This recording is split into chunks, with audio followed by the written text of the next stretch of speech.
Google interview final round, they gave me this problem. Product of every element except itself. I said easy. Multiply everything, divide by each element. The interviewer stopped me and said no division allowed.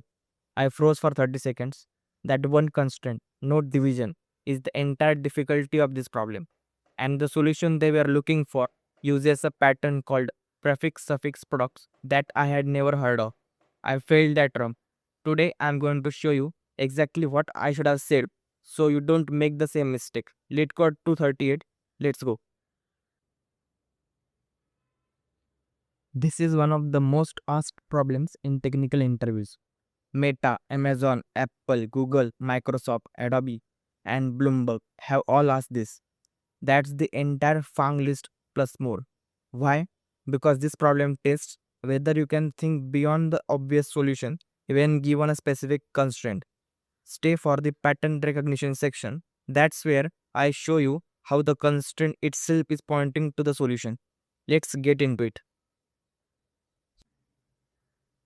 Let's understand exactly what the problem is asking and pay close attention to the constraints. Given an integer array nums, return an answer array where answers of I equals the product of all elements of nums except nums of I. Two rules must run in order of n time, must not use division operator. And this note, output array does not count as extra space. Let's see the example. Let's say we are given this array containing element 1, 2, 3, 4. Okay. Let's check what should be the answer of 0. Okay. So answer of 0 should be the product of all elements present in nums except nums of 0. Okay. So what is the nums of 0? Which is 1. So other than 1, we should multiply all other elements, which is 2 into 3, which is 6, 6 into 4, 24, right? So the answers of 0 should be 24. Then answer of 1, what should be the answer of 1? So answers of 1 should be the product of uh, elements present in the nums except nums of 1. So nums of 1 is 2. Other than, so we should skip this 2 and multiply the all the other elements, which is 4 into 3 into 1, which is 12. Okay, similar to for all other elements. Now don't just read the constraints as restrictions, read them as hints. I will show you exactly what each one is telling you in the next section. Here is how I extracted the full solution just from reading the problem statement. 3 phrases, complete solution before writing a single line of code. Phrase 1, product of element except nums.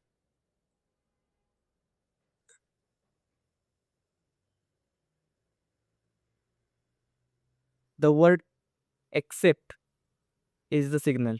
You need everything on the left side of I and everything on the right side of I.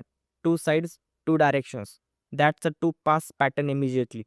Left to right, then right to left. Prefix products and suffix products. Phrase 2, without using division. Most candidates hear this and pan. This is not a restriction, this is a hint. It's telling you you cannot combine left and right in one step. Compute them separately. Left pass first, right pass second. The constraint is describing the algorithm. Phrase 3, output array does not count as extra space.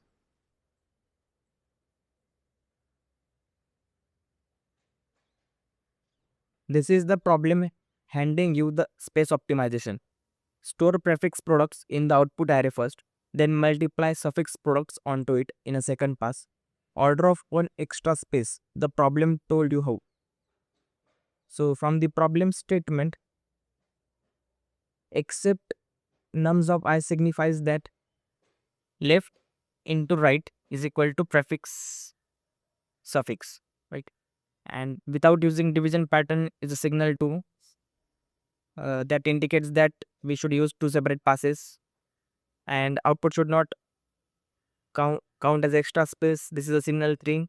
So in this case, we should use an output array for order of one space. So if the problem contains all 3, then this is basically a prefix suffix product pattern. 3 phrases, full optimal solution. That's what interviewers are watching for, not just the answer. but whether you can read the problem and derive the approach. Now we know it's a prefix suffix. Let me draw exactly what that should look like.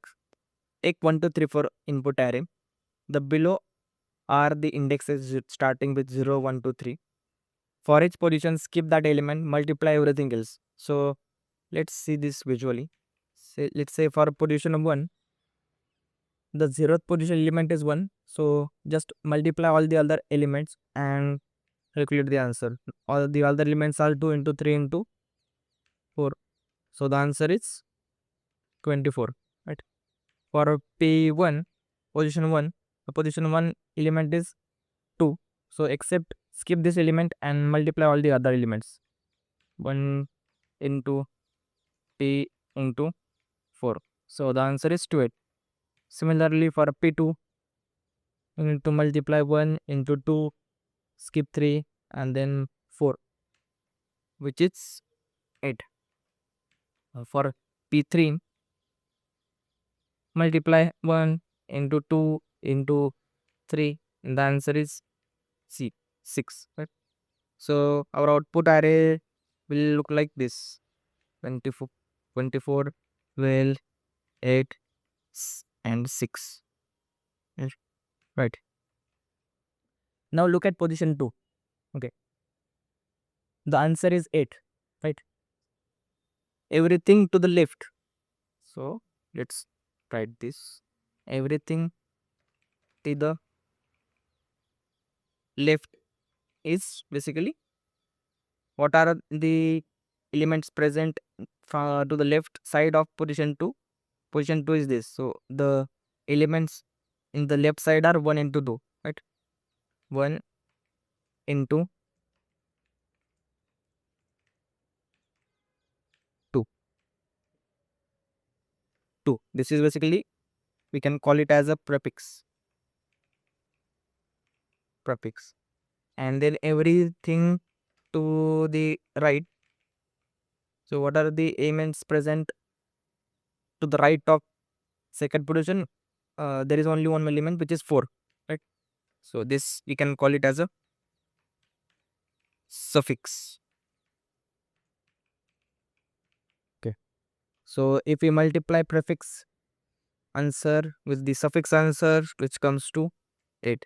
Okay. And our answer is also 8. Right. So for any position, answer of I is equals to prefix product up to I minus 1 into suffix product from I plus 1. This is the prefix suffix pattern we identified. Now you can see it visually. Pass 1 builds the left side, pass 2 builds the right side. The output array holds the result. Now the key insight: why 2 passes and 1 array is all you need. The key insight is you don't need separate prefix and suffix arrays. Use the output array itself. So if the input array is this 1, 2, 3, 4, then let's run our first pass. So pass 1 will run from left to right. Right. So we'll be calculating the prefix of each element and store in output array. So let's use this as our OP, as our output array. So for 0th element, there is nothing in the left hand side. So we'll just use the 1 as our prefix. For the first position, there is only one element in the left hand side, which is 1. So we'll be putting that 1 into it. And for the second position, we have 2 elements. Let's multiply all of these elements from the left hand side, which is 2 into 1, which is 2. And for the third position, there are 3 elements. So calculate the product of all 3 elements, which is 1 into 2, 2 into 3. It comes to 6, right? So after the first pass, this is how our output array will look like. So this is nothing but a prefix array, right? This is nothing but a prefix, right? And now let's run the second pass, which will run from right to left. right? As in will be starting to calculate suffixes from the end of our array. Okay. And in to calculate that, we won't be using the new array. We simply use one suffix variable. We will initialize this as 1 because of the same reason as we have put basically 1 in the 0th position because there is nothing on the left hand side. Similarly, if we start from the end, uh, so here which is 3rd position, there is nothing in the right hand side to it, so we just use the suffix 1 for it. Okay, now we'll simply calculate for each position from the end. For So let's say we are at I is equal to 3, then our OP of 3, what should it will become? Is it will become OP of 3 into suffix basically, and which is basically OP of 3 is our 6, right? From the first pass. After the first pass, OP of 3 is now our 6, right? 6 into our first suffix is 1, so it will become 6, right? And then now our new suffix will become 4, right? Because now we will be at I is equal to 2, and there is only one element at the right hand side of position 2, which is 4. So that's why our suffix is 4. Now let's do it for I is equal to 2. So OP of 2 should become, so what is OP of 2? OP of 2 already has element 2, right? So 2 into suffix is 4 now, right? So our answer should be 8, right? And now our suffix will become 12, right? Because we are now at our position 1. So there are 2 elements in the right hand side, which is 3 into 4, which is 12. And now let's do it for I is equal to 1. OP of 1 should now become, OP of 1 is already 1 and suffix is 12. So 1 into 12, 1 into 12 is 12, right? Now what is our suffix? Suffix now it will become, earlier suffix was 12. Now we simply add the multiply 2, which is the first position, and now it will become 24, right? Now our I becomes 0. Now what will be the OP of 0? OP of 0 in our output array is 1, okay, and the suffix is 24, right? So the answer will become 24 now, right? And so what will be our final output array? It will be 24, 12, 8 and 6, right? So this is our final output array. One output array, one suffix variable, 2 passes, no division, order of 1 extra space. This is what Google wanted. Now let me write this in Go, clean and interview ready. Okay. So let's start with calculating the length of nums array. Then you will be needing one output array, which should be of type array of int, and length should be n. Right. Then we will be writing our first pass to calculate the prefix of products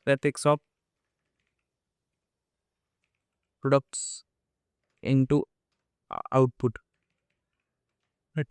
So our output of 0 should be initialized with 1, right? Because for the first 0th element there is nothing in the left hand side, so we'll be initializing our output of 0 as 1.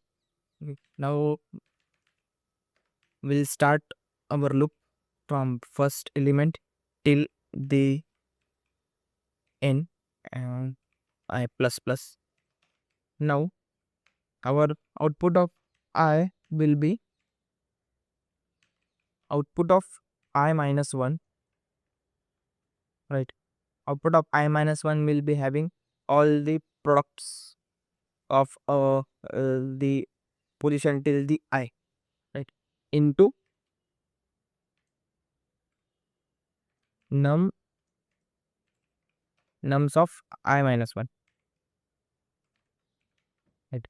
We basically we want to basically skip the ith element. That's why we're not using num of 5, we are using num of I minus 1, right? So after first pass, our output array will be having all the prefix products of each element in the array. Now let's calculate the suffix. Now let's run the second pass. So pass 2 is for to multiply suffix products in place. We don't need to use any extra array for it. Okay. So let's use the suffix variable. We'll be initializing this for 1. For the same reason, we have initialized output of 0 as 1, because uh, the second pass will run from end of our array to the beginning of our array, right? From right to left. So there is nothing in the right hand side of the last element of the array. So that's why we initialize suffix as 1, right? Now our for loop will run from I equals to n minus 1 to I greater than or equal to 0, I minus minus, right? So output of I will be output of I into suffix, and suffix will be suffix into nums of 1, right? So after these two passes, our output array will contain all the required answers.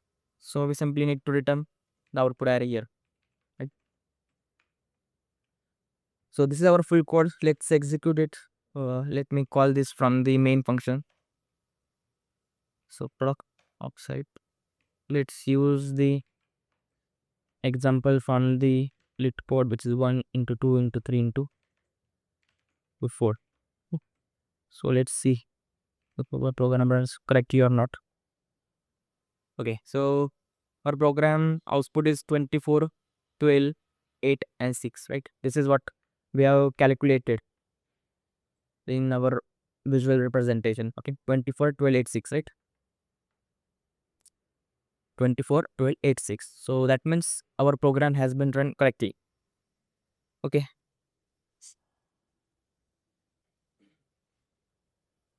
Here is how to present this in an interview. Here is your interview script.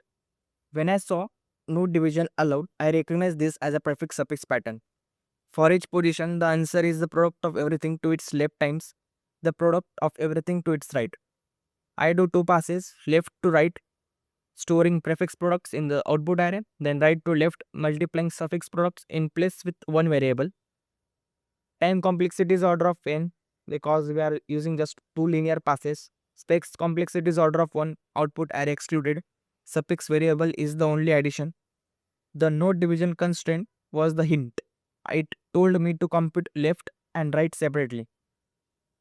Constraint observation pattern name 2 passes complexity done. In that Google interview, when they said node division, I heard an obstacle. I should have heard a hint. Every constraint in a LeetCode problem is pointing you toward the right algorithm. Node division, that means compute left and right separately. Output array doesn't count, that means use it as a workspace. Order of n time means 1 or 2 passes, not nested loops. The constraint are the solution. Your job isn't to panic when something is restricted. It's to pause, read it carefully, and let it guide you. I failed because I panicked. You won't.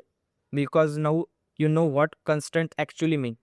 Drop your 30-second explanation in the comments. I failed the interview. You won't. See you in the next one. If you are preparing for coding interviews, this is the LeetCode 75 series where we solve every problem with full intuition and go code. Click the playlist on screen and continue with the next problem.